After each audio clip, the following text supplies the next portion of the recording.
Through generations of world-beating British design, we have built a heritage to be proud of.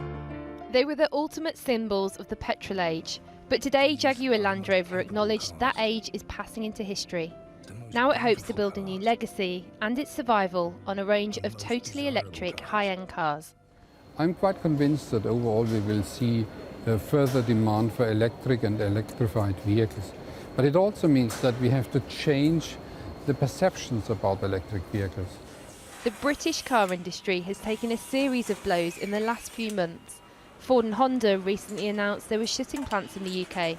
So the announcement this morning that Jaguar Land Rover are building 3 new all-electric models at their Castle Bromwich plant in Birmingham has been a welcome bit of news for those working there. We've had a lot of months of quite a lot of worry, so this news today is like, oh yeah, great, it really is. It's a massive thing for us, anticipation, waiting to see what was going to happen, and then to hear the news from Dr. Ralph this morning. It's fantastic, fantastic for new people that are here for the future. It is changing, it's changing at a high rate as well, but we need to adapt. We need to adapt what's coming in and agree it is electric, it's not diesel, it's not petrols, and we need to move forward. The reality is Jaguar Land Rover had to do something. Last year it reported a £3.6 billion loss. It's been hit hard by a slowdown in the once booming Chinese market and the collapse in diesel sales since the emissions scandal in 2015. But it's climate change that poses an existential threat to the future of the whole motor industry. The production line where I'm standing would usually be in full swing, but today production has completely stopped. They're preparing for the big switch to electric. It's something that the whole industry is going to have to face up to, because the government has pledged to cut carbon emissions to 0 by 2050, meaning diesel and petrol cars will soon be a thing of the past.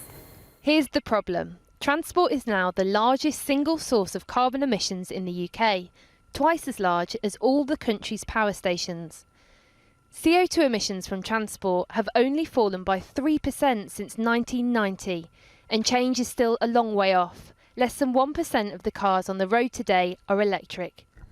The boss of Jaguar Land Rover says the government now need to step up if they want the change to happen. I think it's very important that at the end of the day, if government wants to have a fast rollout, an accelerated rollout of this kind of new technology, it's crucially important that we all together go in the same direction. And therefore it's also crucially important to go with us and support these kind of very cost and investment intensive technologies. Many will see today's news as a sign that Brexit isn't all doom and gloom for the car industry. An irony perhaps, given Dr. Speth is still cautious about the implications of a potential no deal. Based on facts and figures, taking out emotions, everybody can calculate the implications, being competitive on a global basis, but also in the EU, or not. And then we can, based on facts and figures, also really come up with tough decisions. Jaguar Land Rover needs around about 22 to 25 million parts a day. And this kind of variety also has to be secured and protected for the future production in the UK.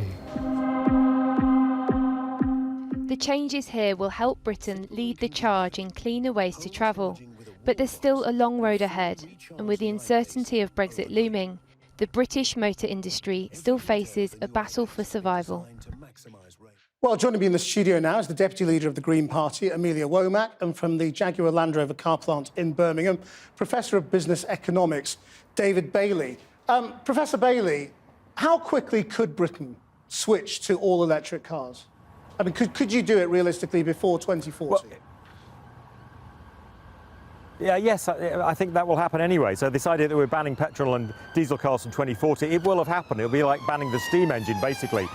The range of electric cars is improving dramatically. The price of the batteries is coming down. We will see a tipping point in the early to mid-2020s, and at that point, electric cars will outcompete the internal combustion engine. That's when we'll see a mass switch over. So companies are having to make decisions now about producing cars for the future, and they need to start gearing up for an electric future, quite literally. But Jaguar seems to be saying it's all contingent on the government backing, these huge battery plants for Britain. Otherwise, none of it's going to work. Well, we've seen good support from the government in terms of innovation, in terms of batteries and electric cars, but we've not seen nearly enough support when it comes to the supply chain. So Jaguar Land Rover are quite right. We need to see one of these really huge battery producing plants. They can make batteries at very low cost. That will encourage producers to make electric cars in the UK. We also need to see a much better charging infrastructure. I've been driving electric cars for 5 years. I often struggle to find charging points here in Birmingham, for example, and we need better policies to encourage people to drive electric cars. It was a big mistake, for example, by the government to cut subsidies for electric cars last year.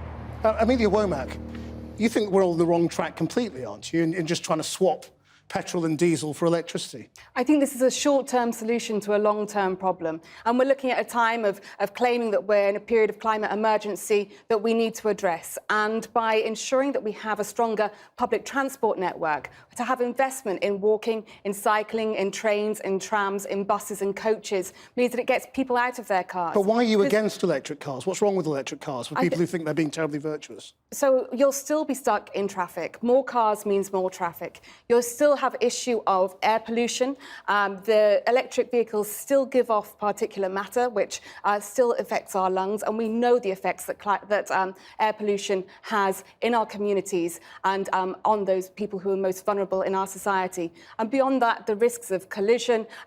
Walking and cycling creates a stronger, a better community, a more integrated community where people are able to meet and talk to their neighbours, and on top of that, to tackle an obesity crisis and ensure that people are getting out of their cars and onto the streets. But because actually 98% of cars sit on the road, are parked, and that's space that we could be using for other things. And I think this is about a vision of a future that's a future that meets the demands of climate change and the climate emergency, but also about a more socially integrated future. David Bailey, I mean, the truth is car manufacturers are never going to embrace that kind of cultural shift, are they? Because it's not in their interest. Well, we need to think about what we want from cars in the future. They are going to change radically. Personal mobility will change radically. We're going to see a shift towards electric cars and increasingly in cities, driverless cars. They'll take some time to arrive, but in the 2030s they will be here. We won't need to own cars. We will be able to share driverless vehicles. I agree with the other speaker. We need to prioritise physical mobility, public transport, and then for the last mile or the first mile, shared autonomous electric vehicles. They all need to play a part, and we need to think about how we plan that transport for maximum benefit. Sounds expensive. David Bailey. Well, we are going to have to make some big investments.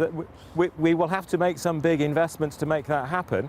But the alternative is to see continued environmental damage and climate change. It will cost us much more down the lane then to deal with that. And also, if we don't get people more onto bicycles and walking, we're going to continue to have problems of obesity. So the issue is how we join together these different forms of mobility.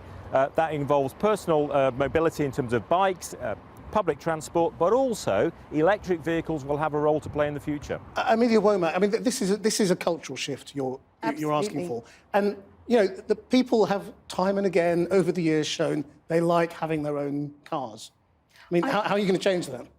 But I think that we've seen that the greenest option hasn't been the cheapest or the easiest option. In fact, during a period where we've seen the cost of car ownership decrease by 16%, we've seen the cost of rail increase by 23%, and the cost of buses and coaches increase by 33%. Those opportunities to make sure that people have that mobility by using a sustainable transport network haven't been invested in. And when Philip Hammond is investing in a road building programme that's going to cost billions of pounds, that would be better spent in ensuring that those green, sustainable options for the future are invested in. But the political reality is that if you go to the doorsteps and you say you want people to lose their cars, it's not very popular. So politicians who tend to get into Parliament don't do it. So that's the reality, isn't it?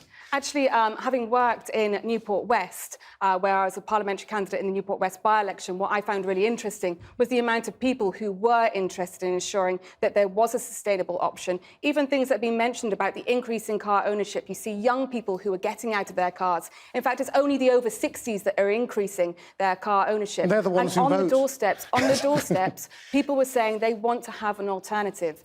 In that case, it was about ensuring that there was an alternative compared to the M4 Relief Road, because they didn't want to lose that habitat. They didn't want to increase the carbon emissions and the air pollution in their communities. But they could see that there is that point where there's a better, more sustainable option that means that, not having a car shouldn't be a burden. It should be that the public transport network is strong enough to make those journeys and ensure that it's the best option for people. Amelia Womack, David Bailey, thank you both very much.